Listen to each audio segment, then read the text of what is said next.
में भी आपका अपना चैनल VW में आपका स्वागत है। देखिए दोस्तों, हम लोग आज 12th बायो के बारे में, बायो के फर्स्ट चैप्टर के बारे में डिस्कस करेंगे, जिसमें जीव में जन्म देखना है और इससे जितने भी इम्पोर्टेंट क्वेश्चन पूछे जाते हैं उसके बारे में हम लोग डिस्कस करेंगे। जितने भी इम्पोर्टेंट क्वेश्चन हम लोग यहाँ हम लिए हैं, इसमें वन बाई वन करके प्रत्येक क्वेश्चन को देखते जाएंगे। प्याज में प्रवर्धन होता है उसके बारे में हम लोग देखना है। पत्तियों द्वारा, प्रकंद द्वारा, प्रकंद द्वारा, बीज द्वारा, बल्ब द्वारा।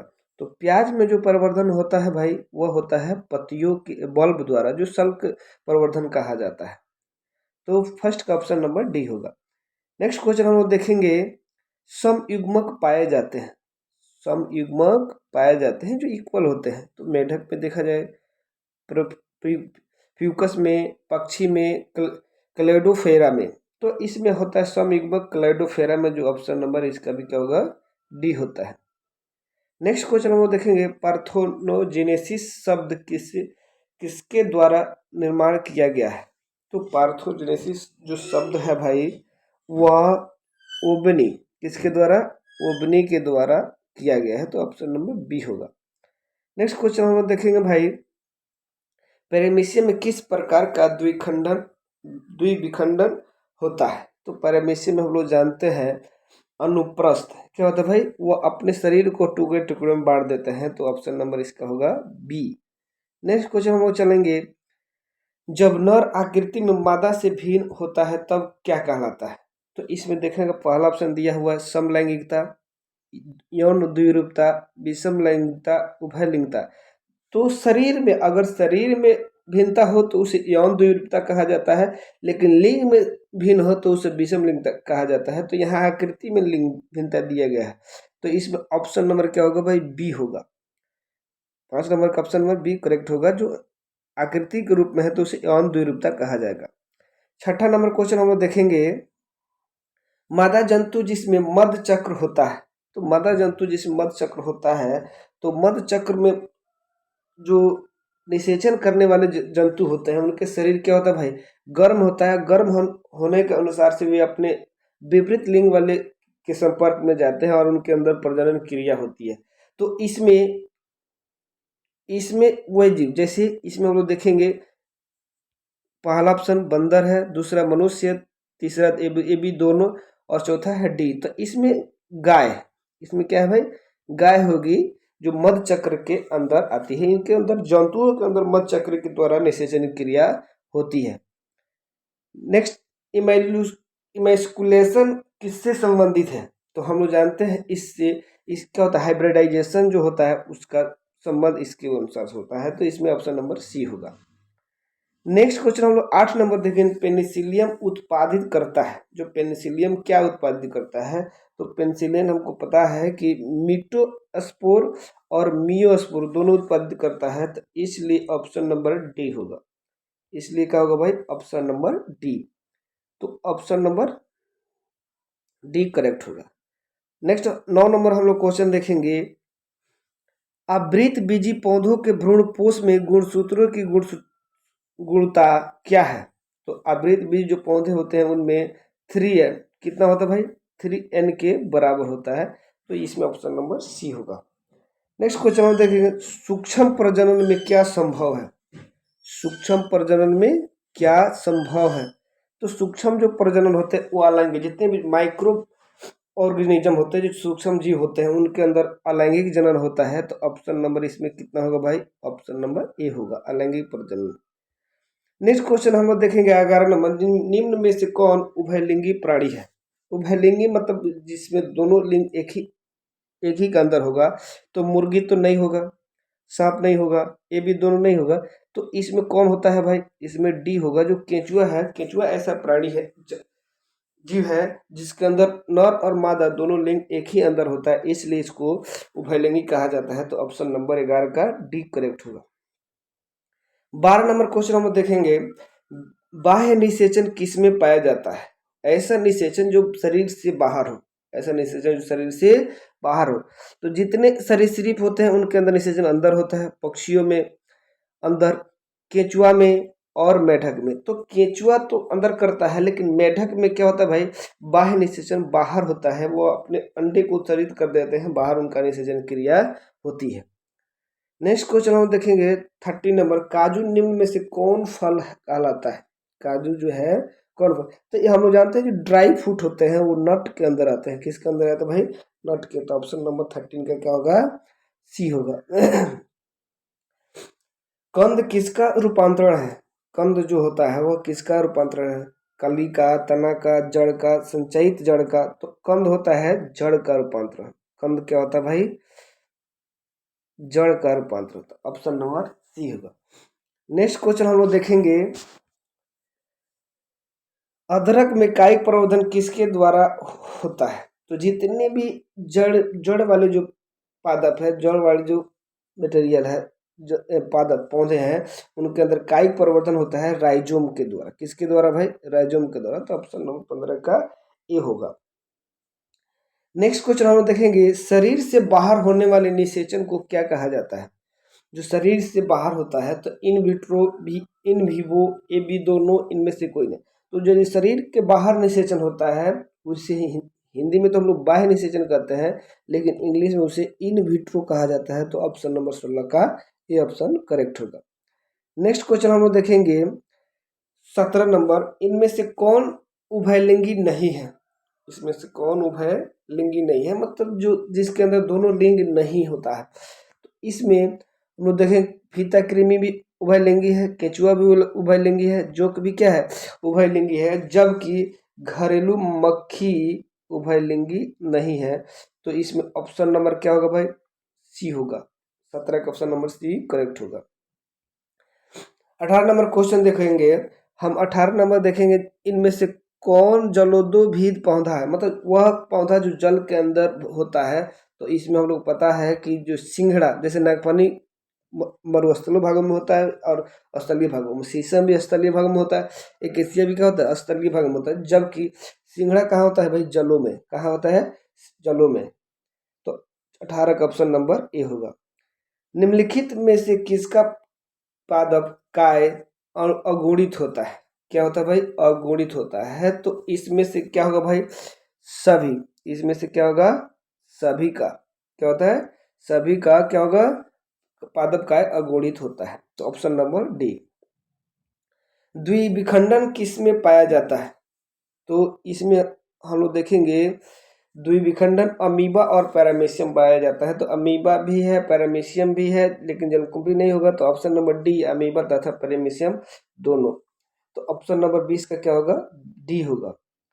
नेक्स्ट क्वेश्चन हम देखेंगे, मुकुलन के द्वारा जनन किस में होता है? मुकुलन जो होता है वो किस जंतु में होता है? जो मुकुलन के द्वारा वो अपना जनन करते हैं। तो इसमें होता है किसमें? ईस्ट में। किसमें? ईस्ट में। तो ऑप्शन नंबर क्या होगा? ए होगा। नेक्स्ट क्वेश्चन हम देखेंगे, जेलू जेलुम्यूलस बनते हैं।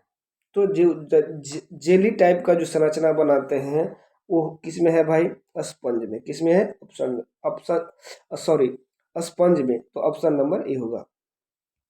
23 नंबर क्वेश्चन हम लोग देखेंगे। 23 क्वेश्चन, निम्नलिखित में से किसे बंगाल का तंग कहा जाता है? तो वीवीआई क्वेश्चन है, बार बार पूछा हुआ क्वेश्चन है। तो देखो भाई, बंगाल का तंग जलकुंभी को कहा जाता है। किसको कहा जाता है भाई? जलकुंभी। Option number B. यह बंगाल के लोगों ने इसको अपने सजावट के लिए अपने तालाब पोखरों में लेकर आया था, लेकिन कुछ दिन के बाद इतना प्रदूषण फैलाया, इतना प्रदूषण फैलाया कि जब बंगाल के लोगों के लिए रहना मुश्किल कर दिया, इसलिए इसे बंगाल का तंग कहा जाता है। ये जल के अंदर के ऑक्सीजन को खींच लेता है और वहाँ कार्बन डाइऑक्साइड की मात्रा अधिक प्रदूषित कर देता है, जिसके कारण प्रदूषण फैलने लगता है। इसलिए इसको क्या कहा गया भाई? बंगाल का आतंक कहा गया। निम्नलिखित 24 नंबर क्वेश्चन हम लोग देखेंगे, निम्न में से कौन ठहरे हुए पानी में उगकर ऑक्सीजन खींच लेता है भाई? तो देखो, अभी हम लोग बात की है किसके बारे में? जलकुंभी। यही ऐसा जलीय पादप है जो जल के अंदर के ऑक्सीजन को खींचता है और वहाँ कार्बन डाइऑक्साइड की मात्रा छोड़ देता है, जिसके कारण क्या होता है? प्रदूषण फैलने लगता है। तो ये होगा। 25 नंबर क्वेश्चन होगा, जब संतति की उत्पत्ति एकल जनक के द्वारा होती है तो वह विधि क्या कहलाती है भाई? एक ही जंतु के द्वारा हो तो वह कहलाएगी भाई अलैंगिक जनन। क्या कहलाएगी भाई? अलैंगिक जनन के अंदर होगा, तो ऑप्शन नंबर बी होगा। 26 क्वेश्चन हम लोग देखेंगे, मध चक्र पाई जाती है। तो मध चक्र का मतलब होता है जिसमें जंतुओं के शरीर गर्म होते हैं और अपने विपरीत लिंग वाले जंतुओं की ओर आकर्षित होते हैं और उनसे अपनी निषेचन क्रियाएं पूर्ण करती है। तो इसमें देखा जाए तो सबके अंदर, गाय के अंदर भी होता है, भेड़ के अंदर भी होता है, कुत्ता के अंदर भी होता है। तो इनमें से क्या होगा भाई? सभी ऐसे जंतु हैं जो अपने शरीर को गर्म होने के साथ अपने विपरीत लिंग के साथ अट्रैक्ट होते हैं और उनके साथ जनन की क्रिया पूर्ण करते हैं। तो ऑप्शन नंबर क्या होगा? डी, इनमें से सभी। ऋतुस्राव, तो हम लोग जानते हैं ऋतुस्राव जो मेंस्ट्रुअल साइकिल होता है किसमें होता है? तो इसमें देखा जाए तो मनुष्य में भी होता है, बंदर में होता है, चिंपांजी में होता है। तो इनमें से ऑप्शन नंबर क्या होगा भाई? डी होगा। इनमें से सभी के अंदर ऋतुस्राव होता है। इसमें क्या होता है भाई? मेंस्ट्रुएशन साइकिल के अंदर जो प्रक्रियाएं होती है उसमें जो जीव उनके अंदर ऋतुस्राव मतलब जो उनके अंदर रक्त का स्राव होता है, रक्त स्राव होने के बाद वो अपनी निषेचन क्रिया पूर्ण करते हैं, तब जाकर उनके अंदर निषेचन क्रिया होती है। नेक्स्ट क्वेश्चन हम लोग देखेंगे 28 नंबर, मनुष्य के युग्मकों में गुणसूत्रों की संख्या होती है। मनुष्य के युग्मकों में पूछा गया है, तो मनुष्य के युग्मक में तो कितनी होती है भाई? 23, 23। लेकिन अगर युग्मनज में पूछा जाए तो कितना होगा? 43 होगा, सॉरी 46 होगा। युग्मनज में कितना? 46। और युग्मकों में कितना होता है? एक साइड, जैसे एक एक व्यक्ति जैसे नर हो तो नर का 23 और मादा का 23 लेकर दोनों जोड़ेंगे तब 46 होगा। लेकिन अगर एक ही युग्मक के बारे में पूछा गया है तो उसमें कितना होगा? 23, जो 23 होगा। ऑप्शन नंबर क्या होगा भाई? बी। नेक्स्ट हम लोग देखेंगे 29 क्वेश्चन, निम्न में से किसमें बाह्य निषेचन होता है? तो ऐसे जीव को बताना है जिसके अंदर निषेचन बाहर होता है। तो हम लोग ऑप्शन देखेंगे, मेढक में, हिरण में, मनुष्य में, घोंघा में। तो हम लोग हिरण, मेढक, मनुष्य में निषेचन की क्रिया जो कहाँ होती है भाई? अंदर होती है। निषेचन क्रिया कहाँ होती है? अंदर। जबकि मेढक में कहाँ होता है? बाहर। तो ऑप्शन नंबर ए क्या होगा? सही होगा, जिसमें बाह्य निषेचन। मेढक में निषेचन की प्रक्रिया कहाँ होती है? बाहर होती है। नेक्स्ट क्वेश्चन हम लोग देखेंगे 30 नंबर क्वेश्चन, निम्न में कौन उभयलिंगी पादप नहीं है? उभयलिंगी मतलब दोनों लिंग एक ही के अंदर हो। तो इसमें हम लोग देखा जाए तो उभयलिंगी कौन कौन है भाई? सरसों है, मक्का है, गुड़हल है। जबकि पपीता उभयलिंगी पादप नहीं है। तो ऑप्शन नंबर क्या होगा भाई? ए करेक्ट होगा। 30 का ऑप्शन नंबर ए, पपीता है, उभयलिंगी पादप नहीं है। अब यहाँ 31 क्वेश्चन पूछा है, 124 शुक्राणुओं के निर्माण में कितने अर्धसूत्री विभाजन की आवश्यकताएं है? तो हम लोग जानते हैं 124, जैसे एक प्राथमिक शुक्राणु के लिए कितना भाई? 4 होता है। कितना अर्धसूत्री विभाजन होता है? 4। जबकि 124 दिया है तो 124 का कितना होगा भाई? 4 से डिवाइड करना पड़ेगा। 4 से डिवाइड करेंगे तो कितना आ जाएगा? लगभग 131, मतलब 31 गुण अर्धसूत्री विभाजन की आवश्यकता होगी। 31 अर्धसूत्री विभाजन की आवश्यकता होगी। तो ऑप्शन नंबर क्या होगा भाई? ऑप्शन नंबर इसमें हम लोग 31, ऑप्शन नंबर बी करेक्ट होगा।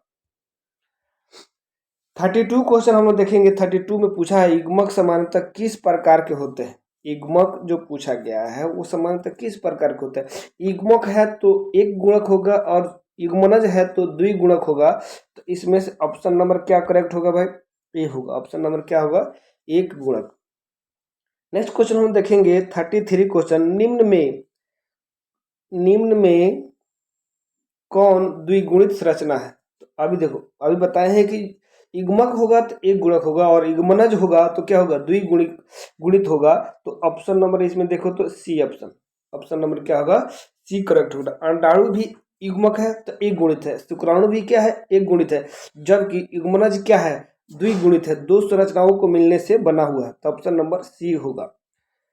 नेक्स्ट क्वेश्चन हम लोग देखेंगे, अदरक में कायिक जनन होता है। अदरक में कायिक जनन कैसे होता है भाई? अदरक में कायिक जनन तने के द्वारा होता है। किसके द्वारा होता है?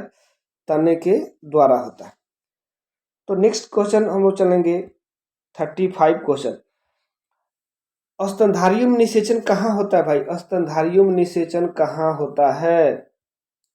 तो हम लोग क्वेश्चन देखेंगे अंडाशय में, वासीय भाग में, गर्भाशय में, फिलोपन नलिका में। तो जो उच्च स्तनधारी होते हैं उनके अंदर निषेचन की क्रिया होती है फिलोपवन नलिका के अंदर। किसके अंदर होती है? फिलोपवन नलिका के अंदर निषेचन की क्रिया, जो अंडाणु और शुक्राणु मिलते हैं और निषेचन की क्रिया वहां पूर्ण करते हैं। तो ऑप्शन नंबर डी होगा 35 का। 36 देखेंगे, बिना निषेचन फल का निर्माण कहलाता है। तो इसमें अनिषेक जनन क्या कहलाएगा भाई? अनिषेक जनन के द्वारा, जो बिना निषेचन मतलब अनिषेक जनन के द्वारा वो फल का निर्माण करते हैं। तो ऑप्शन नंबर 36 का क्या होगा? बी होगा। अब देखेंगे शल्ककंद का उदाहरण है, जैसे अभी बताए हम लोग फर्स्ट क्वेश्चन भी देखे हैं जिसमें प्याज के बारे में पूछा गया, प्याज के अंदर कौन सा जनन पाया जाता है? तो प्याज के अंदर पाया जाता है शल्ककंद का उदाहरण है। शल्क के द्वारा उनके अंदर जनन की प्रक्रियाएं होती है, उसे हम लोग बल्ब कहते हैं। तो ऑप्शन नंबर यहाँ क्या होगा भाई? प्याज। ऑप्शन नंबर सी करेक्ट होगा। 38 नंबर क्वेश्चन हम लोग देखेंगे जिसमें पूछा है निम्न में से कौन अंड प्रजनक प्राणी है जो अंडा देने का काम करते हैं? तो इसमें हमको लगता है कि ऑप्शन नंबर ए भी अंडा देने वाला है, सांप भी, मगरमच्छ भी, इनमें से सभी। तो ऑप्शन नंबर डी क्या होगा? करेक्ट होगा। ऑप्शन नंबर क्या होगा भाई? डी करेक्ट होगा। 38 हो गया। हम लोग देखेंगे 39 क्वेश्चन, उच्च श्रेणी के पौधों में निषेचन होता है। उच्च श्रेणी के पौधों में निषेचन होता है। तो इसमें हम लोग प्रत्येक ऑप्शन को देखें, बाह्य निषेचन, आंतरिक निषेचन, जल में, हवा में। तो जितने भी उच्च श्रेणी के पौधों में निषेचन होता है वो उनके अंदर आंतरिक निषेचन होता है। क्या होता है भाई? आंतरिक निषेचन। ऑप्शन नंबर बी करेक्ट होगा। आज का लास्ट क्वेश्चन हम लोग देखेंगे जिसमें 40 नंबर क्वेश्चन है, युग्मक जनन में भाग लेने वाली संरचनाएं हैं जो युग्मक जनन में भाग लेती है। तो युग्मक जनन का मतलब होता क्या होता है? शुक्राणु और अंडाणु मिलते हैं तो दोनों में क्या होता है? दोनों क्रियाएं पूर्ण होती है। तो इसमें दो शुक्राणु और नर युग्मक और मादा युग्मक की संलयन होती है। तो इसमें ए और बी दोनों होगा। इसमें क्या होगा भाई? ए और बी दोनों होगा। तो आज का क्वेश्चन तो खत्म हुआ दोस्तों। ये बायोलॉजी के फर्स्ट चैप्टर का VVI क्वेश्चन था। इस तरह के और भी क्वेश्चन और भी नॉलेज लेने के लिए मेरे चैनल को सब्सक्राइब कीजिए, लाइक कीजिए, अपने दोस्तों के साथ शेयर कीजिए जिससे उनको भी फायदा पहुंच सके। Thank you. जय हिंद, जय भारत।